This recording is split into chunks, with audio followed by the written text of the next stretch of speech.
This is Mental Toughness Bundle, Mental Strength, and Mind to Matter, written by Kevin Grantham and Edward B. Lord, read by Todd Studer. This is Mental Strength, the ultimate guide to mastering your mind. Learn how to develop your mindset to achieve great success in your personal and professional life. Written by Kevin Grantham, read by Todd Studer. Introduction. A lot has been written about the concept of the mind and developing mental strength for greater success. We all know a lot of the literature with regard to the law of attraction, mastering the mind, and developing good habits to last a lifetime. Yet really developing these practices consistently over time is quite difficult. It is especially difficult when faced with modern-day challenges, which seem to be designed to drain away our energy.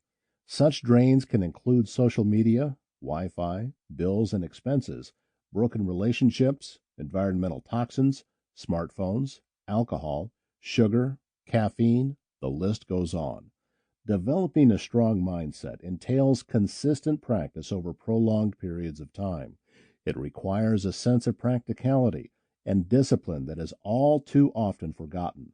It would be a mistake to think that the law of attraction is easy or that meditation will immediately alleviate depression.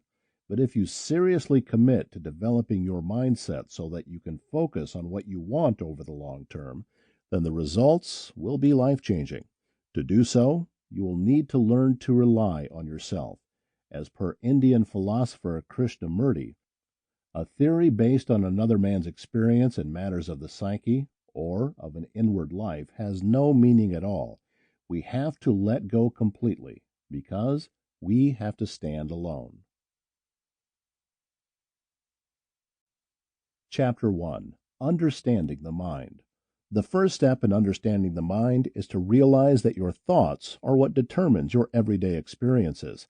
This is the basic premise of all spiritual text and esoteric schools of thought. It is also reflected in many scientific spheres such as quantum mechanics. People have certain thought patterns that they picked up from the wider society, from their parents, from groups and organizations, etc. They then project these thought patterns onto their surroundings, and they then mistakenly believe that their own projections and interpretations are the truth.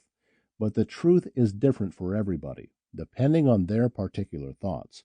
This is why here is so much diversity in the world today. Thoughts become things. A core component of spiritual growth lies in removing all of the thought patterns that we have picked up when we were young. These were just programmed into us. When we learn to remove and reinstall different thoughts and beliefs is when we start to come into our own true autonomy as masters over our minds. And this is partially why meditation is recommended across times and cultures. We are able to calmly observe our own thought patterns without reaction or involvement. This is one of the only ways that we can see things objectively.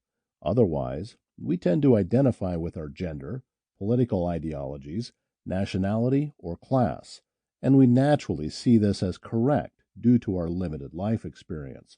People who do not understand the power of their own minds are largely lost as they cannot identify as conscious creators of their own reality.